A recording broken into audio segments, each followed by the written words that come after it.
Family and fellow soldiers, I'm the Professor, and this is the Moment of Truth. And now the Friday Crime Report. Yes, it has happened. Again. Today's crime report is going to be a twofer. We'll start in the state of Ohio, which has long been a hotbed for these rural massacres, which nobody talks about because the people involved are the wrong color, but the black media is going to talk about it. Monroe Township, Ohio. Thursday, June 15th, 2023, 4:30 p.m. Late afternoon last Thursday, police in Monroe Township received at least 2 phone calls. The first came from an unidentified woman who told the dispatcher that her babies had been shot. The second came from a motorist who said that a female juvenile was running down the street and had flagged her down, and that the child said her father was killing everyone. 911, where's your emergency? There's a girl running down the street saying that her stepfather is killing everyone in her family. It's on the corner of where there's a body shop and the fire department. Do you know what road this is? Stand up now! Walk towards us! Stand up with your hands up! We got a visual in the mail. Not showing his hands, not following commands. Stand up now! Police arrived along with their assault rifles. They spotted the suspect sitting on the steps in front of his home with a loaded rifle right beside him. They screamed orders at him to stand up and walk towards them, but he didn't obey. They ordered him to put his hands up, but he didn't obey that command either. How strange! He seemed to be supremely confident that no matter what he did, no matter how uncooperative he was, those cops weren't going to open fire on him, even though they knew that his children were lying dead in the front yard of that home. And of course he was right. In fact, they didn't even accidentally shoot him when they had him in custody. I have to wonder why, though we should check to see if the police took him to a Burger King. While the police were handcuffing the suspect, 3 young children lay dead in the front yard. EMS attempted to try to see if they could save the children's lives, but it was already too late. They found out that the young juvenile girl who had been running down the street was actually the daughter of the suspect. The woman who had made the first 911 call was the mother of the slain children. She had sustained a gunshot wound to her hand during her efforts to protect the children. The man who was taken into custody was identified as Chad Dorman. Prosecutors say that he confessed to killing the children, that he had been planning to murder his own children for months before he did it. He lined them up and shot them execution style, and he had been planning to do that for months. And to show you just how cold-blooded and determined this psycho was, one of the children managed to flee the house and ran into a field near the home. But the killer tracked him down, dragged him back to the property, and shot him dead. And this in front of people who actually saw it. Then he left the bodies of his own children out in the front yard until the cops came. The killer's being held on $20 million bond. Prosecutors say they'll be seeking the death penalty. And you won't be surprised to learn that this isn't the first run-in that Chad Dorman's had with the law. He was charged with domestic violence in 2010 for choking his own father, Keith Dorman. The charges were dropped when his dad didn't show up as a witness for the prosecution. Not surprisingly, Keith Dorman also claimed that his son didn't have a criminal record, even though he was the one who his son had been charged with assaulting. Keith Dorman said he doesn't know how this could have happened. He said that his son seemed fine, and that apparently Chad just snapped. Well, as we all know, parents tend to see their children the way they wish they were and not as they truly are. And this man's denial of reality reflects the denial that this society practices in general. Because the friends and neighbors of Chad Dorman gave a different version of the man. One of Chad Dorman's friends, Mark Holland, said he had a bad temper. Really bad. I think he was like a bomb ready to explode. That was what his friends said about him. And Dorman's neighbors were even more explicit. Dude was an asshole. Richard Kincannon tells me Chad Dorman had a temper. He told me he witnessed him often treating his wife and kids poorly. You felt like he was just angry, generally speaking. He was every day. Heard him. There wasn't a day he didn't yell at his wife and kids out there. What would he yell? All kinds of shit. He was just angry, yelling at her all the time, treating her like. It's hard to put a condemnation more directly than that. There wasn't a day that went by that Chad Dorman wasn't screaming at his wife. Chad Dorman himself said that he had been planning this for months. And you got neighbors and friends who were all saying that they could see this coming. He had been building to this for a long time. He didn't just snap. If I had to give my take on this, I would say that he killed those children in order to send a message to his wife. He shot her in the hand, but he didn't kill her. He was so determined to kill those little children that when one of them successfully fled the house, he chased after the child, tracked him down, dragged him back to the house so he could kill him in front of the house. Right in front of his wife, I would think. He wanted to make it a point to leave her alive. He went out of his way not to kill her, even when she tried to stop him from carrying out his carnage. So I think he did all of this as a way to punish his wife. This is the real Ohio, the one the white media doesn't talk about. There's been a number of mass murders out there, but they all get downplayed and swept under the rug. That's why even the people who live out there in places like this claim things like this don't happen here. That's because when the white media reported on this latest slaughter, not one of their stories, not a single one, mentioned any of the other mass killings that took place in Ohio, like the Pike County massacre in which 8 people were slaughtered, including children. That massacre was treated like a local story. The white media buried it, just like those 8 people who were killed. And then you had another mass killing take place in Ohio just last summer. I did a crime report about it. 4 people murdered, including a child. The victims were a woman and her daughter, killed, then an elderly retired couple, slaughtered. Just another mass murder treated like a local story, nothing to see here. No, they're not going to try to racially pathologize those crimes or to connect them together and remind the public how this keeps happening out there over and over, because their goal is to push a racial narrative, not to report the news. And that's why you need the black media. Now, that brings us to the second file for today's crime report. Kellogg, Idaho, Sunday, June 18th, 2023, 7:20 p.m. Kellogg, Idaho is a small mining community. But on Sunday, they had big trouble.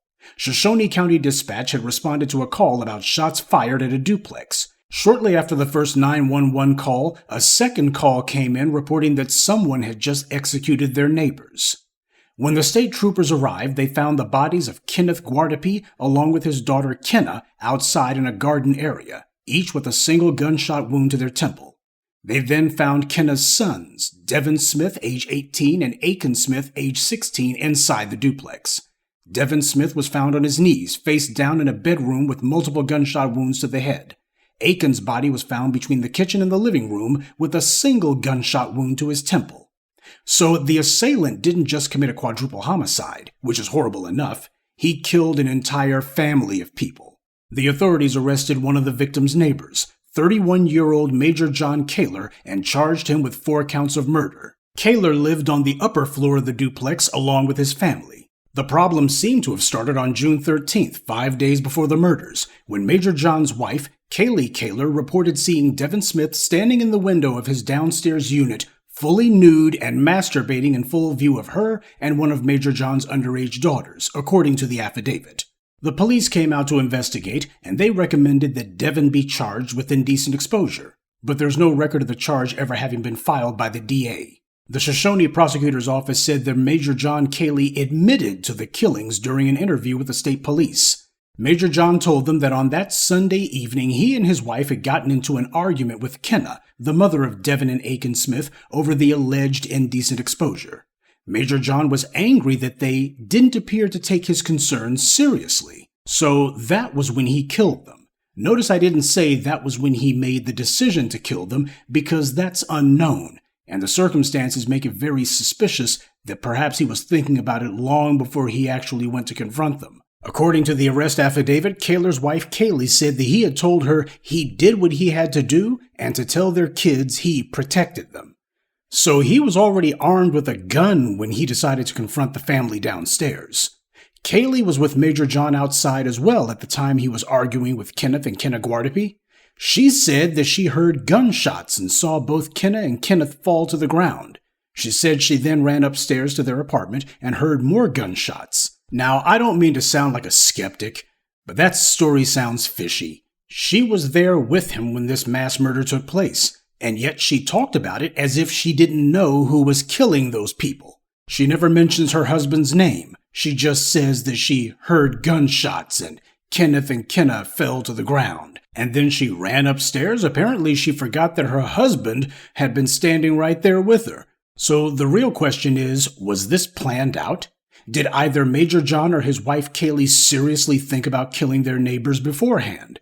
Well, police had found that after the June 13th incident, Kaylee Kaler had posted a graphic image on her Facebook page depicting a famous incident where a man killed a child molester who had been suspected of kidnapping and raping his son. This was what she posted on her Facebook account in the days leading up to the slaughter. So it gives us a pretty good idea of what she was thinking about. I had told you in the beginning that Kellogg is a mining town, and Major John works in one of those mines. You can look at this guy and he gives off all kinds of bad vibes. He was allowed to plead a drug possession case down to a misdemeanor. He also has a number of driving infractions. And notice how the white media describes his criminal record. In one paragraph, they say that he has no violent criminal history, and then 2 sentences later, oh, but we didn't mention that he had a drug case and driving infractions. The white media dismisses his brushes with the law as being sparse and sporadic. He kills 4 people in what seems to be premeditated murder, and when talking about his criminal record, they minimize it. Drug possession cases he was allowed to plead down, and driving infractions, they bent over backwards to minimize what he did. And keep in mind, these descriptions the white media uses came from the prosecutor who's handling the case.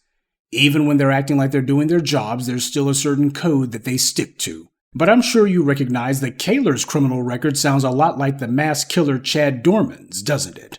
Someone who wasn't under threat, but wanted to kill a bunch of people to send a message, to show that they better take him seriously, that he was going to control what other people did. That's what was important to him. That's the mentality at work here.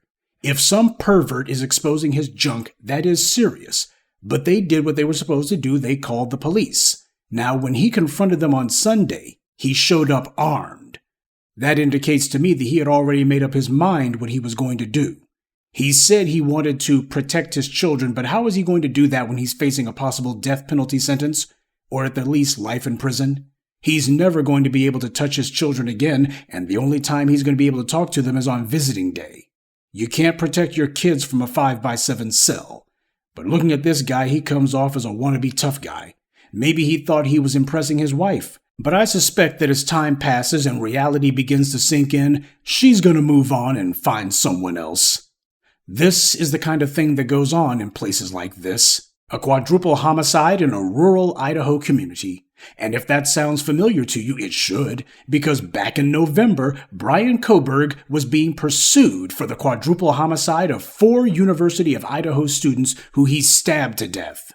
That happened in a place called Moscow, Idaho, which is only 70 miles from this latest quadruple murder in Kellogg. See, the white media only reports on these massacres if they happen either in open public or under such circumstances or to such people where they're just unable to keep it concealed. Well, while the white media has been ignoring these incidents, the bodies have continued to hit the floor. The white media hopes that if they just don't talk about it, hopefully this will all pass and they can go on with the fiction that these things don't happen in these areas, and they can go back to focusing on the south side of Chicago full time. But reality hasn't worked out that way. And of course, these are some tiny little obscure hamlets we're talking about. Monroe Township has a population of about 7,500 people. Kellogg, Idaho has a population of a little over 17,000 people. These small little remote places, which most folks have never even heard of, outside of the large population centers. And we see why it is that a number of people like living out there in places like that, because apparently as far as they're concerned, they can get away with whatever level of violence they want to carry out, and the white media just ignores it. How ironic. A violent killer says he killed 4 people to protect his family, and the white media obfuscates, if not outright covers up these crimes, for the same reason. They're clearly operating under the premise that if 4 people get killed but nobody hears about it, then did they really die? So long as this country continues pushing the fraud of salt of the earth, little town America, small town values, and refuses to admit to or report on the real small town rural America, then these massacres will continue to happen. And that's this week's Friday Crime Report. Keep your eyes open and stay on alert, because there's a lot worse criminals out there than the ones the white corporate media chooses to show you. Good day, and be one. I'd like to take a moment to mention some of our contributors. T. Odom, Charlie, R. Laz, Tyrone Leak, and Alric Patine. Salute to them and thank you to everyone for listening, liking, and sharing this message. Black empowerment only exists because of you.